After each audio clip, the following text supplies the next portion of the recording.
Hermano, es una bendición poder compartir la palabra del Señor. Y si yo le preguntara, hermano, antes de orar y de leer nuestro pasaje el día de hoy, si yo le preguntara, si usted me describiera con una palabra cómo le fue en este año o cómo describiría su año, ¿cuál sería la palabra? No me la diga, usted piénsele. ¿Cómo le fue en este año? Yo lo describiría como que fue mi año de muchos de desafíos, porque para mí fue un año, híjole, yo creo que el Señor me metió en el horno una y otra vez, y muchas veces. Pero también no se trata de nosotros. ¿Qué fue lo que Dios nos mostró durante todo este año? ¿Cómo fue que Dios se reveló a su vida durante todo este año? Y para mí hay una palabra: fiel. Fiel. Él es fiel. Él siempre ha sido fiel. Él le será fiel. ¿Por qué? Porque Él es eterno. Y su fidelidad es para siempre. Él nunca me dejó, hermano. Y yo creo que el hecho de que estemos aquí nos muestra que también Dios nos sostuvo a todos los que estamos aquí. Amén. Cierre sus ojos, vamos a orar. Señor, en esta hora, Dios, bendecimos tu nombre por tu fidelidad, Dios, por todas aquellas cosas, Señor, que nos asombran de ti, Dios. Porque cada día, Señor, tus misericordias son nuevas, Señor, y porque tu fidelidad es para siempre, Señor. Porque ciertamente, Dios, estar contigo, Dios, es un deleite, Dios, es una aventura, Dios, es un desafío, Señor. Un desafío en el cual, Señor, tú no nos dejas, tú no nos abandonas, Señor, y tus promesas son verdaderísimas a nuestras vidas, Señor. ¿Cómo no hemos de alabarte? ¿Cómo no hemos de servirte? ¿Cómo no hemos de agradecerte, Señor, si tú eres bueno, Señor? Te bendecimos, Señor, y que tú seas hablando a nuestras vidas en esta hora, Dios. Ministra a nuestros corazones, Señor. Que sea tu Espíritu Santo el que nos conviccione de esta palabra, Señor, de que no hay nada mejor que estar contigo, Dios. Te lo pedimos en el nombre de Jesús. Amén. Dios le bendiga, hermano. Abra su Biblia, por favor, ahí en el libro de Mateo, capítulo 25. Y vamos a darle lectura desde el versículo 14 al 30. Si ya lo tiene ahí, dígame amén. Y bueno, curiosamente en mayo estaba yo recordando que vimos un pasaje, podríamos decirlo que es similar, pero no se trata, no es de lo mismo. En mayo yo les estaba compartiendo Lucas 16:10. Se lo leo: el que es fiel en lo muy poco, también en lo más es fiel, y en lo que muy poco es injusto, también en lo más es injusto. Es un pasaje que pareciera que vamos a hablar sobre lo mismo, pero no es así. Cuando lo estudiábamos en mayo, estábamos hablando de que hablábamos de la integridad, que debemos de ser íntegros en lo privado, pero también debemos de ser íntegros en lo público. El día de hoy vamos a ver algo que no sé usted, pero al menos para mí me gustaría que el Señor me dijera un día: bien, buen siervo y fiel. Si usted ha pensado cuál sería su epitafio para el día que usted muera, ¿cuál le gustaría que fuera? A mí me gustaría que fuera bien, buen siervo y fiel. Y bueno, vamos a darle lectura desde el versículo 14 en adelante. Voy a leerlo en la Reina Valera porque es en el que vamos a estudiar. Porque el reino de los cielos es como un hombre que, yéndose lejos, llamó a sus siervos y les entregó sus bienes. A uno dio 5 talentos, y a otro 2, y a otro 1, y a cada uno conforme a su capacidad, y luego se fue lejos. No es casualidad, hermano, de verdad. El pastor no sabía lo que voy a compartir, y él decía hace rato, cuando estábamos antes de la alabanza, él decía que no se trata de cuánto le hemos servido a Dios, sino es cómo lo hacemos. Porque el día de hoy vamos a ver que Dios nos ha dado a cada uno diferentes dones, y a cada uno nos los ha dado de acuerdo a nuestra capacidad. Y el día que estamos hoy aquí, es como decía el pastor en un inicio, es nuestro servicio a Dios. Es nuestro servicio. Entonces continuemos. Y el que había recibido 5 talentos fue y negoció con ellos y ganó otros 5 talentos. Asimismo, el que había recibido 2 ganó también otros 2. Pero el que había recibido 1 fue y cayó en la tierra y escondió el dinero de su señor. Después de mucho tiempo vino el señor de aquellos siervos y arregló cuentas con ellos. Y llegando el que había recibido 5 talentos, trajo otros 5 talentos, diciendo: Señor, 5 talentos me entregaste, aquí tienes, he ganado otros 5 talentos sobre ellos. Y su señor le dijo, ¿lo quiere leer junto conmigo? Bien, buen siervo y fiel, sobre poco has sido fiel, sobre mucho te pondré, entra en el gozo de tu señor. Llegando también al que había recibido 2 talentos, dijo: Señor, 2 talentos me entregaste, aquí tienes, he ganado otros 2 talentos sobre ellos. Me acompaña nuevamente en el 23. Su señor le dijo: bien, buen siervo y fiel, sobre poco has sido fiel, sobre mucho te pondré, entra en el gozo de tu señor. Pero llegando también el que había recibido un talento, dijo: Señor, te conocía que eres hombre duro, que ciegas donde no sembraste y recoges donde no esparciste, por lo cual tuve miedo y fui y escondí tu talento en la tierra. Aquí tienes lo que es tuyo. Respondiendo su señor le dijo: siervo malo y negligente, sabías que ciego donde no sembré y que recojo donde no esparcí. Por tanto, debías haber dado mi dinero a los banqueros, y al venir yo hubiera recibido lo que es mío con los intereses.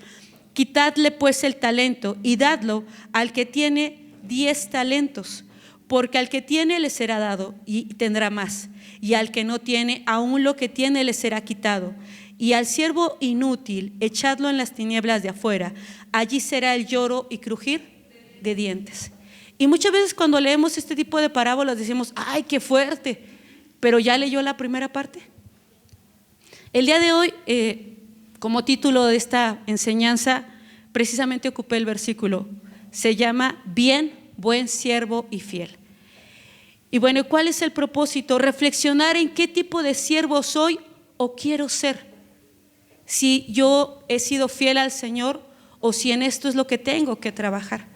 Muchos en esta temporada estamos reflexionando cuáles son los daños con los que estamos terminando este año, nuestras pérdidas, en qué cosas salimos airosos, victoriosos. Y mucha gente desde ahorita ya está planeando sus propósitos para el próximo año. Muchos están planeando hacer ejercicio, hacer dieta, empezar bien la lectura de la palabra, etcétera, etcétera, etcétera. Pero no se trata, hermano, de propósito, se trata de que todos los días, como dice Pablo, nos examinemos a nosotros mismos y comprobemos si en verdad estamos siendo fieles a Dios. Yo le tengo que confesar, como dice el pastor, yo realmente en este año yo de repente pensé que no la iba a librar. Les soy honesta, para mí este año fue un año en el cual es como si Dios hubiera sacado a luz lo peor que había dentro de mí, así les soy honesta. Y la mejor manera de podérselo ilustrar, digo, ahorita no lo quise hacer, es como si en nuestra vida tuviéramos 2 vasos de agua, y un vaso con agua limpia y un vaso con agua, pero en el fondo hay tierra. Y muchas veces en este año a lo mejor mi vida fue así, en el cual habían cosas que aparentemente en la superficie todo estaba bien, ¿no? Fidelidad, pureza, obediencia. Y no le sigo porque va a decir que soy muy orgullosa, pero muchas veces así nos vemos.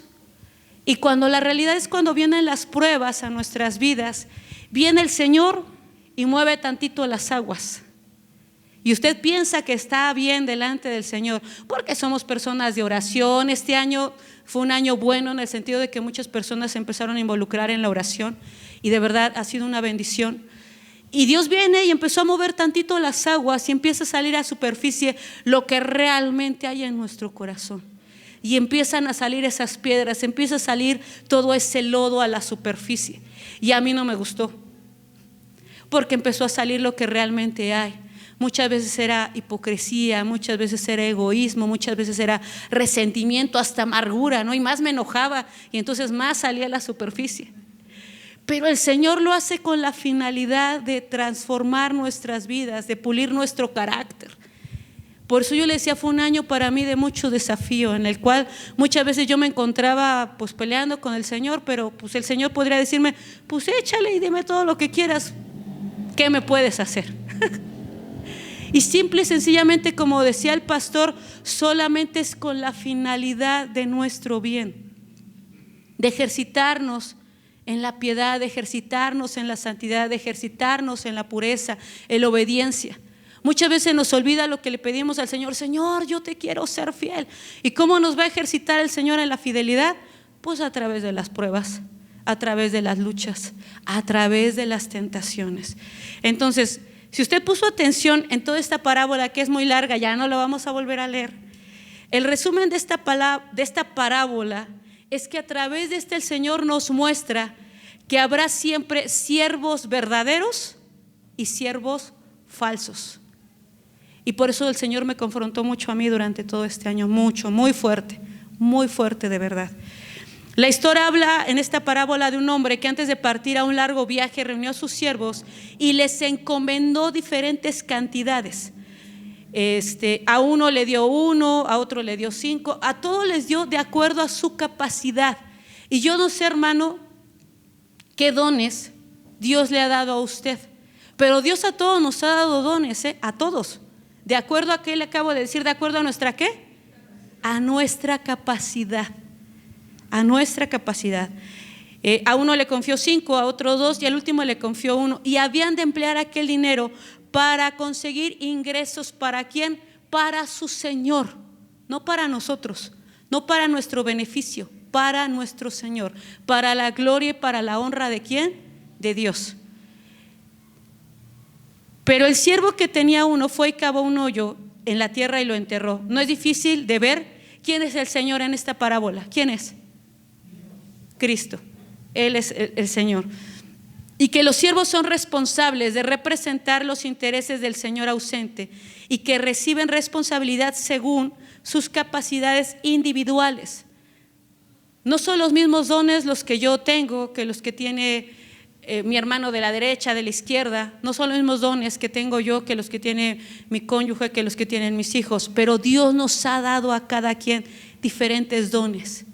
Y muchas veces, hermano, yo he escuchado dentro de la iglesia a personas que de repente dicen: es que el único don que yo tengo o el único llamado que yo tengo es como que la oración, y lo minimizan, lo menosprecian.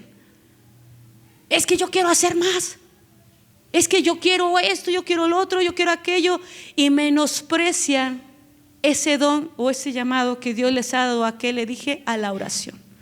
Por eso para nosotros la hermana que está el día de hoy para mí es un ejemplo.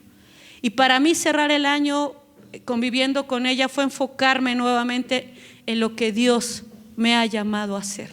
Para mí es una respuesta de parte de Dios, porque el Señor nuevamente me enfocó en qué es lo que yo debo de estar, nuevamente enfocándonos, nuevamente enseñándonos y mostrarnos que lo más importante no es tanta actividad, hermano. Lo más importante es nuestra comunión con el Señor.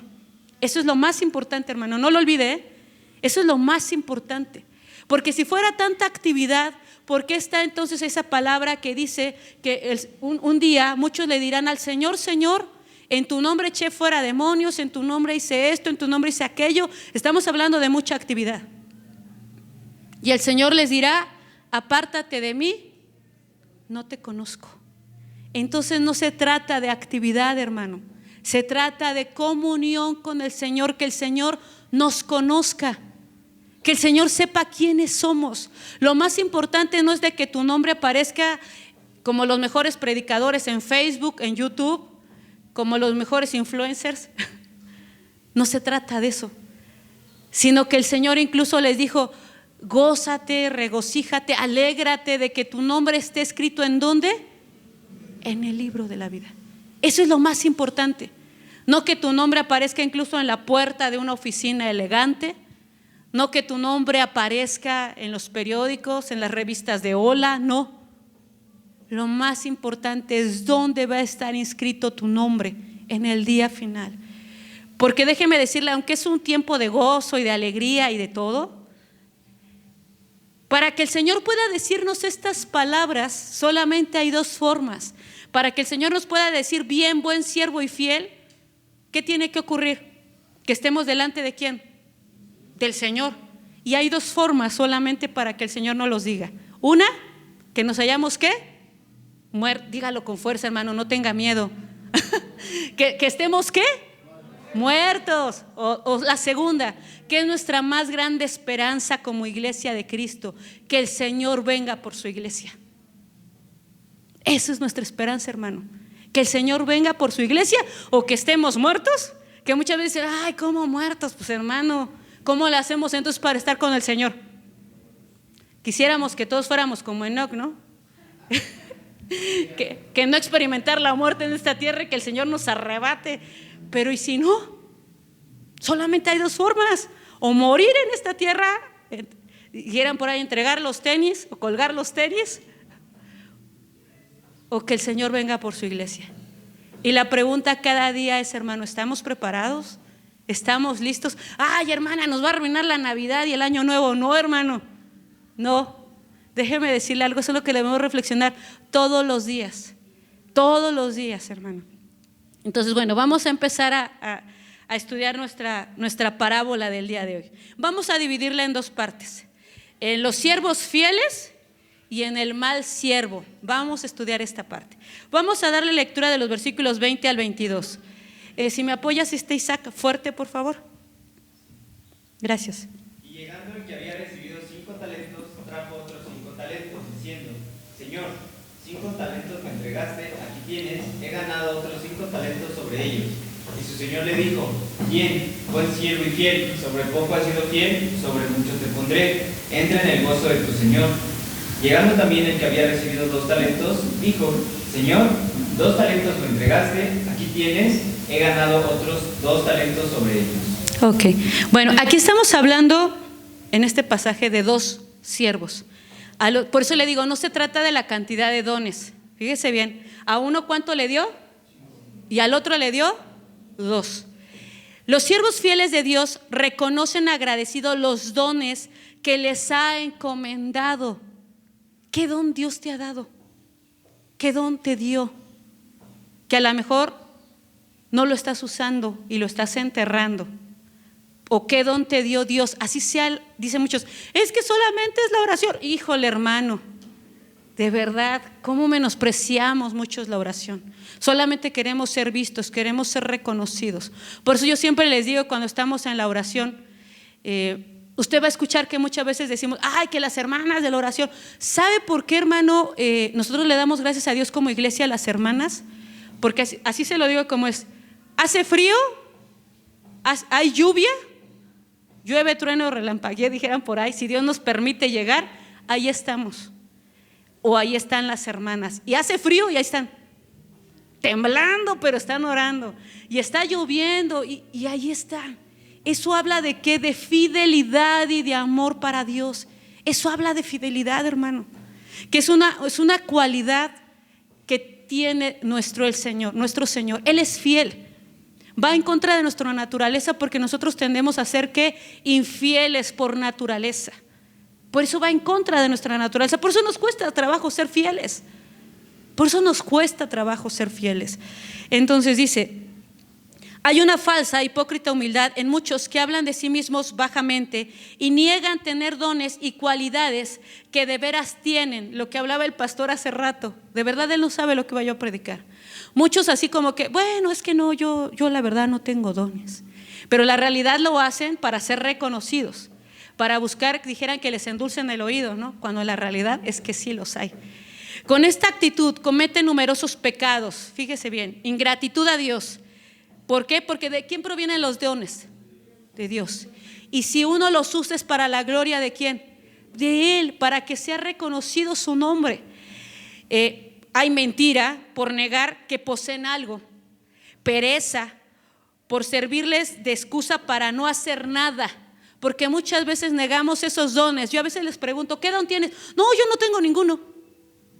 Y yo siempre le pregunto a esas personas, ¿cómo de que no tiene ningún don? Entonces Dios es mentiroso, porque Él dice que repartió a unos cuantos o a todos. Entonces Dios es mentiroso, porque entonces a esa persona le faltó algún don. No estuvo en la repartición. Bueno, ¿qué otra cosa hay? Orgullo, porque lo que buscan con frecuencia rebajándose es que el interlocutor les ensalce, etcétera. Lo que yo le decía, que les reconozcan, que los levanten. Por otra parte, hemos de reconocer que esos dones nos vienen de Dios, que nosotros no nos los hemos ganado con nuestro esfuerzo ni con nuestro mérito, y que precisamente por eso hemos de usarlo con temor y temblor. Debemos de usarlos entendiendo que provienen de Dios. Como decía Pablo, predicamos delante de Él y de parte de Él. Todos los dones que tenemos los usamos de parte de Él, delante de Él, y los usamos para la gloria de Él, solamente para eso. Pues hemos de dar cuentas a Dios de ello. Entonces sígame diciendo que no tiene dones. Sígame diciendo, hermanos, porque el día de hoy vamos a ver lo que va a pasar para aquellos que dicen que no tienen dones y que no los están usando. ¿Ok? Es un gran privilegio y mayores deudores somos a Dios por ser usados para Él, porque Él nos ha dado dones. Los siervos fieles presentan al amo lo que han ganado. Mire que el que tenía 2 talentos nada más rindió cuentas con el mismo gozo que el que tenía 5. Dios no le reclamó al que tenía 2, ¿por qué no lo convirtió en 5? ¿O sí? Solamente le pidió cuentas de los 2 que le había entregado. Dios no va a llegar y le va a pedir, por ejemplo, a mi hermana Blanquita, ¿por qué no pastoreó bien la iglesia? ¿A quién le va a pedir cuentas de eso? Pues al pastor. A la hermana Blanquita le va a pedir de acuerdo a los dones y a la capacidad que Dios le ha dado. ¿Qué dice más? Los siervos fieles presentan al amo lo que han ganado. Qué gran consuelo pensar que en el día de la cuenta será nuestra fidelidad la que cuente, no nuestro éxito en cifras. Dios no va a llegar y le va a decir al pastor, a ver, ¿por qué no me entregas una iglesia de 1000 miembros? No, eso no le va a pedir. Será de acuerdo con la rectitud de nuestro corazón. La prueba de su servicio no era cuánto habían ganado, sino cuánto se habían esforzado. Aquí los 2 habían ganado un 100%. El que tenía 2, ¿cuántos ganó? Y el que tenía 5, ¿ganó cuántos? De acuerdo a su capacidad, hermano. De acuerdo a la capacidad que Dios nos ha dado a cada quien, es lo que vamos a entregar cuentas. Y vamos a ver aquí 2 cosas. La primera es cómo Dios lo alaba. ¿A cuánto le gustaría ser alabado cuando estemos delante de Dios? Yo creo que nada más a mí y a la hermana Silvia. ¿A cuántos les gustaría ser alabado el día cuando estemos delante del Señor? A mí sí, les soy honesta. A mí me gustaría que el Señor me llamara así, bien, buen siervo fiel. Pero para eso, ¿qué tengo que hacer? Esforzarme. Dios nos va a dar, vamos a decirlo, dijeran ahora sí que en fe, ricas recompensas. La primera le dice, sobre poco has sido fiel, versículo 21. Y lo mismo le dice a los 2, al que tuvo 2 y al que tuvo 5. Sobre poco has sido fiel, sobre mucho te pondré. Es común en la sociedad que aquellos que han desempeñado con acierto y fidelidad a ciertos cargos sean ¿qué? Promovidos. ¿A quiénes son a los que promueven en una empresa? ¿A los perezosos? ¿A quiénes? A los que han sido, fuerte hermana, al que desempeña mejor su trabajo. ¿A quiénes son a los que promueven? A los que han sido diligentes, a los que han sido esforzados, a los que han estado allí. A esos son a los que promueven. Pare oreja, hermano. Pare oreja. Son promovidos a puestos de mayor que privilegio y responsabilidad, porque no solamente los promueven para ser vistos, les van a asignar mayor que responsabilidad. El servirle a Dios, hermano, sea que estemos sentados en una silla, sea que estemos en un púlpito, sea que tengamos un micrófono, sea que tengamos un trapeador en la mano, es un privilegio y es una responsabilidad. Que le vuelvo a repetir, que muchas veces hemos menospreciado, porque muchas veces decimos, bueno, ¿y por qué yo siempre voy a tener una franela en la mano y no un micrófono? ¿Por qué yo siempre voy a estar acomodando sillas y no voy a estar tocando el piano? ¿O por qué yo siempre voy a estar en la oración y no voy a estar predicando? No se trata de eso, hermano, no se trata de eso. Se trata de una actitud del corazón. ¿Cuánto honor y cuánto servicio tiene el Señor en reserva para sus siervos que son buenos y fieles? Miremos que también hay una desproporción entre el trabajo y la recompensa. Sobre poco, o sea, no te está pidiendo el Señor, bueno, entre más trabajes, más te voy a bendecir o más te voy a honrar. Fíjese bien cómo es el Señor, Él paga de una manera impresionante. ¿Sobre mucho has sido fiel? ¿Cómo dice? Sobre poco. ¿Y qué dice después? Sobre mucho te pondré, porque no se trata de cuánto abarquemos o de cuánto sirvamos, se trata de nuestra fidelidad en lo poco que el Señor nos haya dado. A lo mejor dices, bueno, es que a lo mejor yo no puedo ir ni a la oración, o yo no puedo llegar temprano, porque a lo mejor tengo hijos pequeños, porque a lo mejor, no sé, a lo mejor mi cónyuge no es cristiano o no viene a la iglesia. Pues en eso poco que Dios te está dando, sé fiel al Señor, en instruir a tus hijos, en orar por tu familia, allí desde tu casa.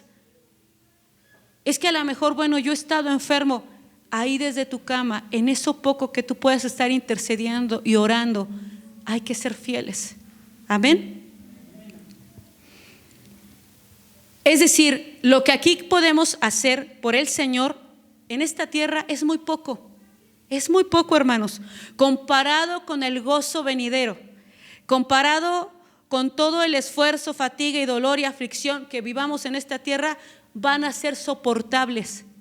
Cuando tú lo ves a la luz de la palabra, cuando tú lo ves al saber cuál va a ser nuestra recompensa, estar un día con el Señor, híjole hermano, no importa las aflicciones, no importa a lo mejor la escasez, no importa a lo mejor los problemas, las tribulaciones que vivamos en esta tierra, si permanecemos fieles a Dios, porque la recompensa será grande. Amén. ¿Usted sabe que la recompensa será grande? ¿Y usted quiere esa recompensa, hermano? Pues esforcémonos por ser fieles al Señor.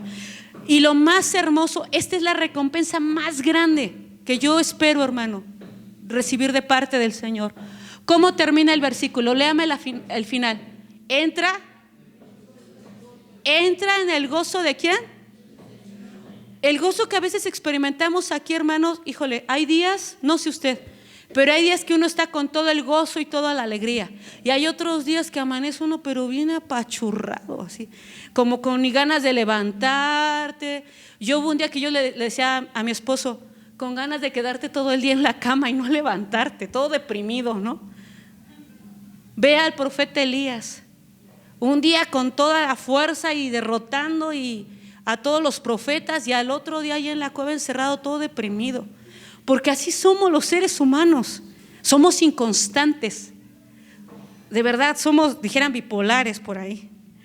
Miremos primero que el estado de los bienaventurados es un estado de gozo, es decir, perfecta comunión con Dios.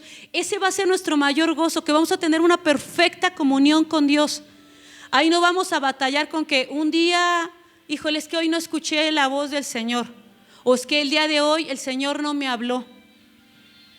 Es que el día de hoy no escuché la voz de Dios, hoy no escuché su voz, hoy no sentí su presencia. No, ahí va a ser en toda la plenitud. Vamos a poderlo experimentar en toda la plenitud, la presencia del Señor. Ese va a ser nuestro mayor gozo. Perfecta santidad y perfecta compañía han de otorgar un perfecto gozo. El segundo es aquí que ese gozo del Señor es un gozo que Él ha comprado y que Él ha provisto. Fíjese bien, hermano, es el gozo de los redimidos del Señor, a costa de las aflicciones del Redentor, un gozo que complete a un Dios que es excepcionalmente grande. Esa alegría y ese gozo que a veces experimentamos en esta tierra, hermano, es gracias al sacrificio de nuestro Señor Jesucristo. Es gracias a eso, hermano. No es gracias a lo mucho que oro, a lo mucho que leo, a lo mucho que me esfuerzo. Ese gozo no lo experimentaríamos si no hubiéramos sido comprados a precio de sangre. Ese gozo, esa paz, esa libertad no la experimentaríamos si no hubiera sido por el sacrificio de nuestro Señor Jesucristo. Y eso debería de provocar más gozo en nosotros, porque es un gozo que mucha gente no puede experimentar, hermano. ¿Podemos tener problemas? Sí. ¿Podemos tener pruebas? Sí. ¿Tenemos enfermedad? Sí. Pero como decía Pablo, estamos, ahora sí como dicen todos, con pruebas, con situaciones, pero no estamos destruidos, hermanos. A lo mejor ahorita, por así decirlo, muchos venimos vendados, muchos venimos así con un bastón, todos a lo mejor con el pie quebrado, por así decirlo, ¿no? Espiritualmente hablando. Pero no fuimos destruidos. Aquí estamos por la gracia y la misericordia de nuestro Señor. Aquí estamos, hermano. Y eso es prueba de la fidelidad del Señor, y debería de provocar gozo en nuestro corazón, hermano. Debería de provocar alegría el saber que estamos aquí. Y como decía el pastor, que muchos de nosotros a lo mejor, quién sabe qué sería de nuestras vidas si el Señor no nos hubiera alcanzado, si Él no hubiera llegado a nuestras vidas, si Él no hubiera restaurado nuestras vidas, nuestras familias, quién sabe qué sería de nosotros. No es el gozo del Señor que entra en los siervos. Y se lo quiero ejemplificar de esta manera. No es que cuando usted va a la playa, cuando usted va al mar, no es que el océano esté contenido en una cubeta. La cubeta que contiene el océano, cuando usted va y lo saca una cubetada de agua del mar, no es que la cubeta pueda contener a todo el océano. El océano está dentro de esa cubeta. Pues algo así es, hermano. No es que nosotros contengamos ese gozo del Señor, sino es que el Señor entra con ese gozo en nuestras vidas. Él deposita ese gozo dentro de nosotros. Voy a tratarme de ir un poco rápido. Vamos a ver del versículo 24 al 25. Vamos a ver lo que es el mal siervo. Y esto está muy interesante, hermano, porque muchas veces yo me topé como el mal siervo. Dice 24 y 25. Fuerte, hermana Silvia, por favor.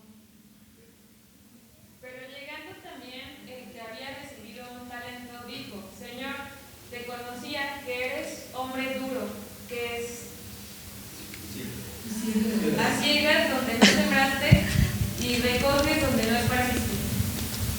Por lo cual tuve miedo y fui y escondí tu talento en la tierra. Aquí tienes lo que es tuyo. Ok, gracias. Fíjese cómo le dice al Señor: aquí tienes lo que es tuyo. ¿Cómo se excusa cuando no tiene una excusa? Así como Él. Aquí tienes lo que es tuyo. O sea, me diste uno, no lo usé, lo enterré, no hice nada con él. Aquí está. Dios no le iba a pedir mayor cuenta, le había dado uno y le iba a pedir cuenta de cuántos talentos, de ese uno, solamente por lo que había puesto en sus manos, solamente por eso le iba a pedir cuentas. ¿Qué vamos a ver aquí? 3 puntos. El primero, existe una falsa confianza, como si dijera: no lo he aumentado, pero tampoco lo he perdido. O sea, no te he servido en la iglesia, pero aquí estoy. No me he ido al mundo y aquí vengo de vez en cuando. Aquí estoy. Dice: no puedes acusarme de derrocharlo o perderlo. Como los malos cristianos que no se atreven a hacer mucho por Dios y sin embargo esperan recibir la misma recompensa y disfrutar de las mismas bendiciones que quienes ponen todo su empeño en su servicio a Dios y en el provecho del prójimo. Muchas personas, hermano, a veces se enojan en las iglesias porque no les asignan ciertos cargos o ciertos liderazgos. Y se lo digo con todo respeto, muchas veces se han enojado. Y no se trata, hermano, no se trata de, le vuelvo a repetir, de cuántos dones tengas, sino de la actitud de tu corazón, cómo lo has sido, si has sido fiel. Y quieren disfrutar de lo mismo de la gente que a lo mejor toda su vida se ha esforzado. Es como si yo dijera: es que yo quiero tener la misma satisfacción, la misma experiencia y la misma sabiduría de mi hermana cuando ha sido fiel toda su vida. Yo no le estoy diciendo tampoco que es perfecta, ¿no? Pero que ha demostrado fidelidad para con el Señor. ¿Cómo voy a exigirle lo mismo, la misma comunión? Ay, ¿por qué a mí no me das canciones como a la hermana? Si yo también voy a la oración, ¿por qué a mí no me das canciones? Muchos cristianos albergan grandes esperanzas. Esto es lo más fuerte, hermano. Muchos cristianos albergan grandes esperanzas de ir al cielo en muchos años de ociosidad y falta de fruto. Si tú, hermano, o yo somos de los que estamos albergando la esperanza de estar un día en el cielo con el Señor, cuando estamos siendo personas ociosas, perezosas, que no trabajamos para el Señor, que no le servimos, híjole. Híjole. Y no solamente eso, hermano, Se trata del fruto. Vuelvo a lo mismo. No es tanto de la actividad, hermano. No es tanto de la actividad, sino del fruto que estamos dando. Como si hubiera sido suficiente con profesar el nombre de Jesús, ir a los cultos y no se dan cuenta que están edificando sobre la arena o que estamos edificando sobre la arena. Por eso yo le digo que para mí este fue un año de mucha confrontación, y lo sigue siendo. Porque el Señor me sigue confrontando. ¿Cuál es la realidad de mi vida espiritual? ¿Cuál es la realidad de mi vida cristiana delante de Él? Lo segundo que le dice aquí, fui y escondí tu talento en tierra. Fíjese bien, no lo perdí, lo escondí para guardarlo. Ese don no lo perdí, aquí lo guardé, Señor, aquí está. Una confesión vergonzosa. Habla de ello como si fuera algo normal. Está escondido. O sea, ni siquiera se avergonzó, Ahí tengo el don que me diste, bien guardado, aquí lo tengo. Aquí está. Y fíjese, hermano, que tristemente, hablando un poquito de lo que comentaba mi esposo, muchas personas que caminaron con nosotros en el Señor hace muchos años, que sirvieron en el Señor, el día de hoy, hermano, esos dones los escondieron. Y como si fuera algo tan normal, una de esas personas, cuando yo le pregunté, bueno, ¿y por qué no seguiste con esto? No quiero decirlo para no quemar. ¿Por qué no seguiste usando este don para Dios? Me lo dijo como algo así normal. Pues ahí se quedó. Y hacia ese grado, hermano, ya ni me acuerdo cómo se usa. Así. Por eso dice que era como algo normal. Escondido estaba seguro. No había peligro que lo robaran. Se cree que con eso merece alabanza. ¿Usted cree que es digno de alabanza una persona así? Al contrario, yo le voy a ser honesto. Yo pensaba decirle a uno de mis hijos, acércate y pregúntale para que te enseñe. ¿Qué le iba a enseñar si ni se acuerda? Si lo dejó escondido. Según él ha sido prudente en ponerse a salvo sin correr riesgos innecesarios. Porque muchas veces esos dones o esos talentos los escondemos. ¿Por qué, hermano? Sobre todo cuando se trata del servicio a Dios. Pues ¿para qué me voy a arriesgar nuevamente a que me lastimen? ¿Para qué me voy a arriesgar nuevamente a que me decepcionen? ¿Para qué me voy a arriesgar a frustrarme? ¿Para qué me voy a arriesgar a que no me reconozcan? Y lo escondo. Y ponemos excusas y pretextos. Y lo más hermoso, por así decirlo, fíjese lo que le dice, te conocía que eres un hombre, ¿cómo le dice? Duro, versículo 24. Señor, te conocía que eres un hombre, ¿cómo? Todavía fíjese cómo se atreve a hablarle al Señor. Te conocía que eres un hombre duro y que ciegas donde no sembraste y que recoges donde no esparciste. Esta manera de hablar, hermano, tiene muchos imitadores en estos tiempos. Yo me comporté así en algunas ocasiones en este año. Culpamos a Dios por todo lo malo que sucede, por las desgracias, por los accidentes, por las injusticias, etcétera, etcétera, etcétera. Como si fuera a conveniencia de Dios. Como si Él ganara algo con hacernos sufrir. Como si Él ganara algo con pasarnos por pruebas, por tribulaciones. ¿Gana algo el Señor? ¿En serio gana algo? Yo creo que los que ganamos somos nosotros, ¿no? Cuando nuestro carácter se fortalece. Cuando lo experimentamos y cuando Él se revela a nuestras vidas como el Dios que sostiene, como el Dios fiel, como el Dios paciente. Porque cómo me tuvo paciencia el Señor este año, de verdad. Cuando es el resultado, todo esto es el resultado, hermano, del pecado de la humanidad. Todo lo que ocurre, todas las desgracias. No, es que el Señor tiene la culpa por el gobierno que tenemos.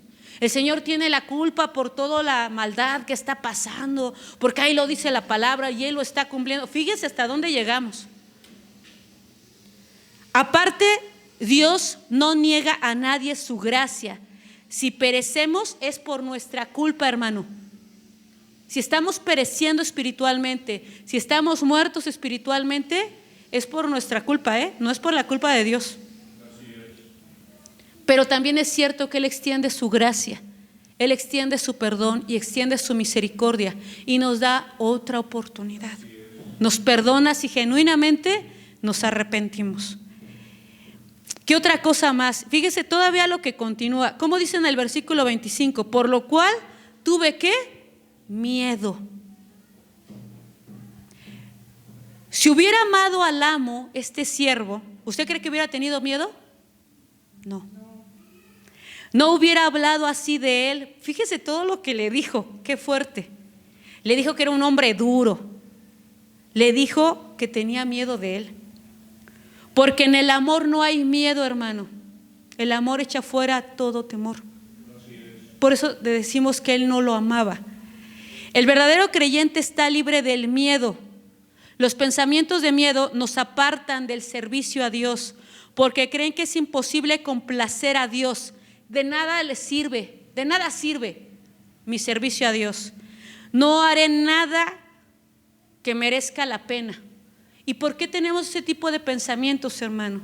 Esto ya no lo traigo aquí capturado cuando lo estaba yo estudiando. Porque muchas veces tiene que ver mucho el concepto que tenemos de Dios desde nuestra niñez, con el concepto que tenemos de Dios como Padre. Tiene mucho que ver. Desde la niñez, ¿qué fue lo que nos enseñaron de Dios? ¿Qué fue lo que nos enseñaron de Dios? ¿Cuáles fueron esos conceptos de cómo era Dios? Si era un Dios castigador, un Dios que no perdonaba, ¿cómo fue nuestro Padre? Y todo eso lo hemos relacionado. Por eso es que muchas veces pensamos que no importa todo lo que yo haga, nada va a satisfacer a Dios. Nada. Y eso es un error, porque la forma en como nosotros servimos a Dios habla del concepto que nosotros tenemos de Dios. Habla de nuestra comunión con Dios. Esta mala excusa hace que lo que ha dicho se vuelva contra Él mismo. Muchas veces le seguimos culpando a Dios y todas nuestras palabras se vienen contra nosotros. Fíjese cómo lo califica el Señor. A los otros cómo los calificó como bien, buen siervo y fiel, ¿no? ¿Cómo lo califica el Señor a este siervo malo? Versículo 26. Le dijo, ¿siervo qué? Malo y negligente. Levante la mano a quien quiere que el Señor lo llame así cuando estemos delante de Él. Siervo malo y negligente. ¿A quién le gustaría que el Señor le llamara así? Los siervos que son negligentes, los siervos que son negligentes son siervos malos. Negligente es una persona que no pone el cuidado, la aplicación y la diligencia debidos en lo que hace, en especial en el cumplimiento de una obligación. Esa es la definición de la palabra negligencia. Pero ¿sabe qué, hermano? Me gustó, híjole, y está fuerte. ¿Cuál es el significado original de la palabra negligencia en el griego? Es una persona encogiente y molesta. Imagínese que el Señor te diga, me eres una persona molesta. Qué fuerte. Qué fuerte, hermano. Que el Señor nos diga así, me eres una persona molesta. ¿A quién le gusta estar cerca de una persona que les molesta?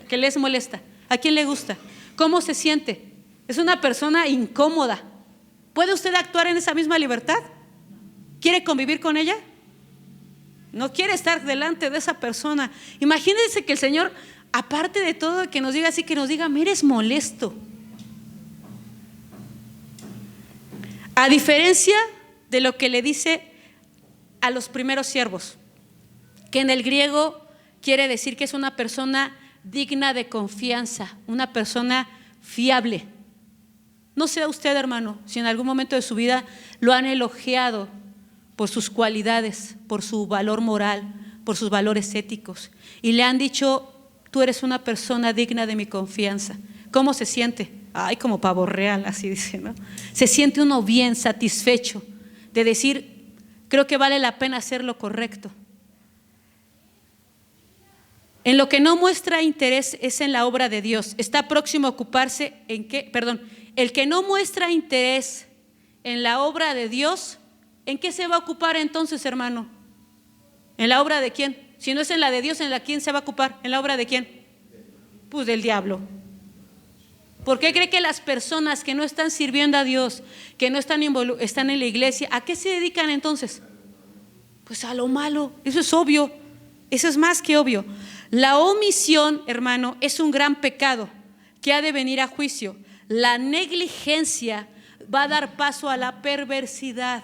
Por eso la persona que no sirve al Señor, que no está involucrado, y no me estoy refiriendo a que esté predicando y que esté en la alabanza y que esté enseñando, no, que no le sirve con su vida, que no da testimonio, va a andar de ocioso. Y una persona ociosa, ¿qué va a andar haciendo? Pues perversidades, maldades. Esa es la realidad, hermano. ¿Qué otra cosa dijimos aquí? Que él se contradice a sí mismo, porque le dice, le dice en el versículo 27 el Señor, desde el 26, ¿sabías que ciego donde no sembré y que recojo donde no esparcí? Si se supone que lo conocía, él sabía que le iba a pedir ¿qué? Cuentas. Si no tenemos, hermano, la energía y el coraje para emprender grandes cosas para el Señor, se lo digo nuevamente, si usted y yo no tenemos la energía y el coraje para emprender grandes cosas para el Señor, ¿será una excusa para no hacer nada? ¿Será una excusa para no hacer nada? ¿Sí o no? ¿Y esconder el don que Dios nos ha dado va a ser una excusa delante de Dios? No va a ser una excusa, hermano. ¿Cuál fue la sentencia y la condena que el Señor le va a dar? Versículo 28. Quitadle pues el talento y dadle al que tiene ¿qué? 10 talentos. El que no quiere aprovechar, hermano, las oportunidades para hacer el bien, cuando puede, suele ser ¿qué? Castigado. Y ojalá le sirva como una purificación espiritual, con la pena de no poder obrarlo después en la medida que querría. Hay oportunidades, hermano, por si usted dice, no, es que yo ya perdí esa oportunidad. No, escúcheme. Hay oportunidades que solo se presentan una vez y aunque vuelvan, nunca será la misma porque la historia es irreversible. Y bueno, su condena es ser echado en las tinieblas, afuera, a un estado fuera de la luz, desalentador, doloroso. Y no se trata de un creyente que perdió la salvación por falta de obras. ¿Sale? No va a decir, ay no, es que porque yo ya no serví me van a echar al infierno. Fíjese lo que se lo vuelvo a repetir. Dice, y bueno, su condena es ser echado en las tinieblas de afuera, a un estado fuera de la luz, desalentador, doloroso. Y no se trata de un creyente que perdió la salvación por falta de obras. Le vuelvo a repetir, no se trata de actividad, sino que alguien que por su falta de fruto, ¿por su falta de qué? De fruto, no ha podido demostrar su fe. Es eso, hermano. No se trata de porque yo no hice actividades, no, es por el fruto. Yo doy un fruto porque he puesto mi fe y mi confianza ¿en quién? En Dios. Por eso es que de mi vida va a haber un fruto. Por eso es que yo no puedo callar y voy a predicar, voy a evangelizar. No me tiene que decir el pastor, tenemos que evangelizar, la palabra lo dice. No tiene que decirnos, hay reuniones de oración, yo debo de orar, debe de haber un fruto. Y bueno, antes de darle paso a nuestra hermana Maguito, que sí me gustaría que nos compartiera parte de su testimonio, quiero cerrar con este testimonio. Se llama Gladys Steins, nacida en 1951. Es la viuda del misionero australiano Graham Steins. Por si usted y yo pensamos que hemos sufrido mucho, no hemos sufrido nada, hermano, a causa del evangelio. Si usted y yo pensamos que este año estamos terminando con pérdidas, no es nada, hermano, a causa del evangelio. Dice así: la víctima, el pastor bautista, estoy hablando de un pastor, la víctima, el pastor bautista Graham Steins, un misionero australiano, trabajó con los enfermos de lepra y ayudó a los pobres en Manoharpur, esto es en la India, en un pueblo tribal. Si un favor, si le pueden poner silencio, de favor, gracias. Durante más de 30 años. Este hermano o este pastor bautista murió apenas en esta época, no creo que fue hace mucho, en 1990 o 99, si no mal recuerdo.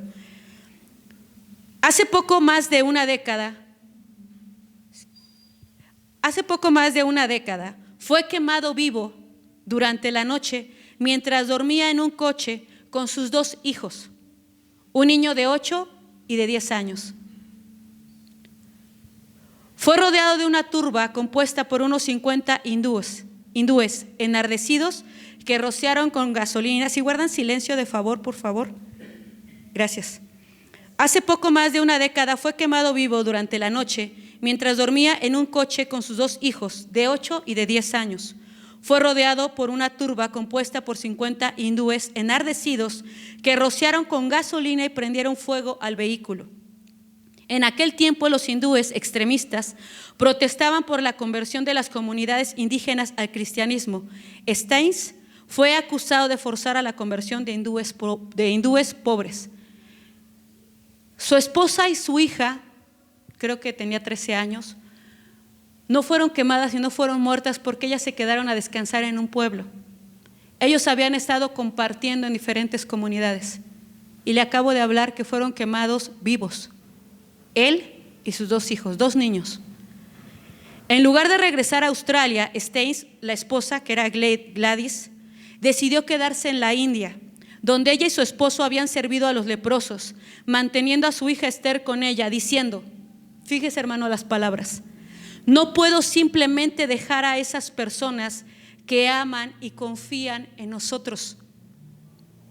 Tengo un gran respeto por el pueblo de la India y su tolerancia. Porque muchas personas pensaron que esta mujer se iba a regresar a su pueblo junto con su hija, porque la situación se puso fuerte. Fue un caso sonado muy fuerte y muy condenado a nivel mundial. Poco después de la sentencia de los asesinos, porque obviamente agarraron a las personas, les dictaron sentencia. ¿Y sabes qué fue lo que dijo esta mujer Gladys? En una declaración en la que decía que había perdonado a los asesinos. Y lo más impactante, hermano, que no tenía amargura. Ella lo dijo así, que ella había perdonado a los asesinos y que no tenía amargura hacia ellos, y pidió oraciones continuas de intercesión por esas personas que estaban en la India. Amén. Quiero darle paso a nuestra hermana Maguito, si quiere pasar a compartirnos parte de cómo fue que ella llegó al Evangelio. Amén. No sé si van a parar la grabación. Ok, gracias.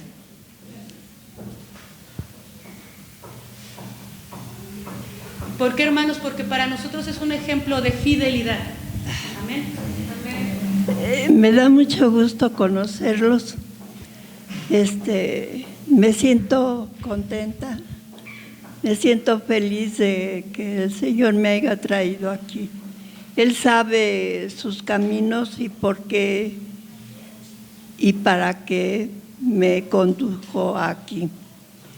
Y yo no preparé porque yo no sabía nada, ¿verdad? Pero su palabra es fresca y Él me va a dar palabra para ustedes. Yo me voy a enfocar a las mujeres que pasaron situaciones quizá como la mía, porque yo cuando empecé a conocer del Señor fui olvidada por mi propia familia. Anduve yo fuera de mi hogar años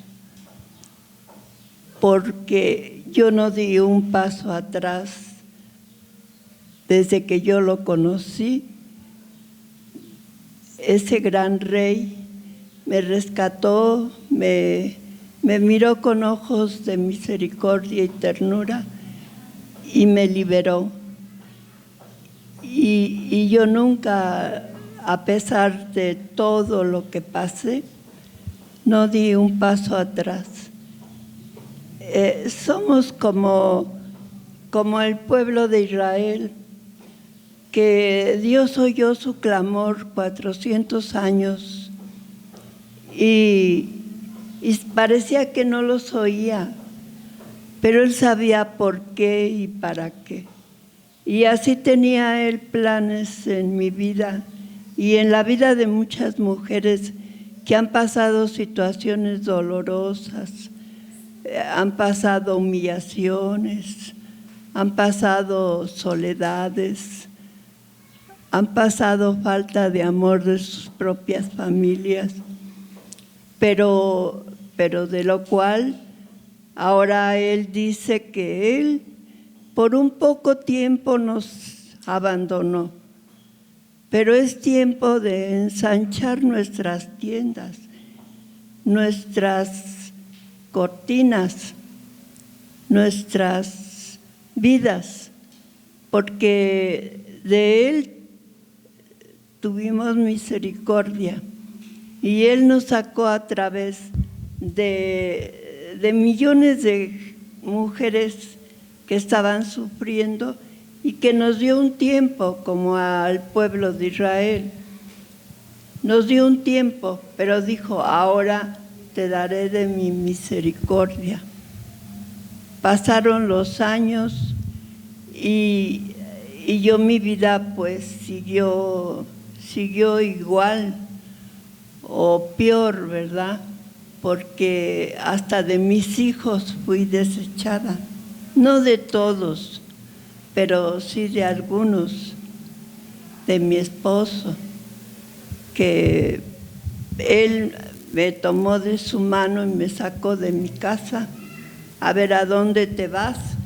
Porque yo te conocí de otra forma. Todos íbamos a la iglesia popular, pero entre comillas no éramos, ni siquiera cuando yo tuve mis padres que me hayan enseñado a ir a un lugar, no, sino que yo me casé y aparentemente fui feliz un año en que nació uno de mis hijos, pero de allí para acá, para muchos años después, empezó un infierno. Pero lo que a mí me da felicidad es que Él tuvo misericordia de mí hasta los 43 años. Fui libre yo de esa opresión hasta los 43 años de mi vida casada. Le doy gracias porque hubo uno de mis hijos que conoció primerito del Señor y él fue y nos habló y todo. Mi esposo nunca quiso, pero lo que le doy gracias a Dios es que cuando él enfermó, él tenía poquito de que me había mandado llamar quería platicar conmigo, pero de ahí él enfermó, tenía un pie malo y fue a dar al hospital de Villa de las Flores. Allí estuve con él desde el día último de enero, que nos la pasamos allí con él porque le cortaron su pierna, pero allí estuve con él 15 días y yo le compartía. Él ya no hablaba, pero no me soltaba de mi mano, como que él ya sentía lo que había hecho mal y me aceptaba tal como era. Entonces yo le compartí la palabra de salvación y le dije, le iban a llevar a un sacerdote para que lo confesara, pero le dije, no es necesario, el Señor está con los brazos abiertos. ¿Quieres que hagamos una oración? Y yo sé que si Él la hizo de corazón, sí, porque cuando Él no quería me soltaba mi mano. Y Él me seguía apretando mi mano. Entonces Él, en su pensamiento, si la hizo, Él está perdonado, Él es salvo. Y eso es lo que me agrada, que el tiempo pasó, pero yo en esta hora yo digo que así habemos mujeres que fuimos lastimadas, que fuimos humilladas, hasta por nuestra propia familia. Pero en esta hora yo pido por ellas, porque suelten esa carga, porque no la sigan llevando. Yo sé que los recuerdos no se olvidan, pero que llevemos esas pruebas, esa carga con el Señor Jesús, porque Él fue nuestro libertador. Esas mujeres que sufrieron tanto en su vida pasada, pero que ahora gozan de esa felicidad que yo gozo ahora. Soy feliz. Me quedan, éramos 9, mis hijos fueron 9, pero el Señor se llevó ya 5. El último en la pandemia.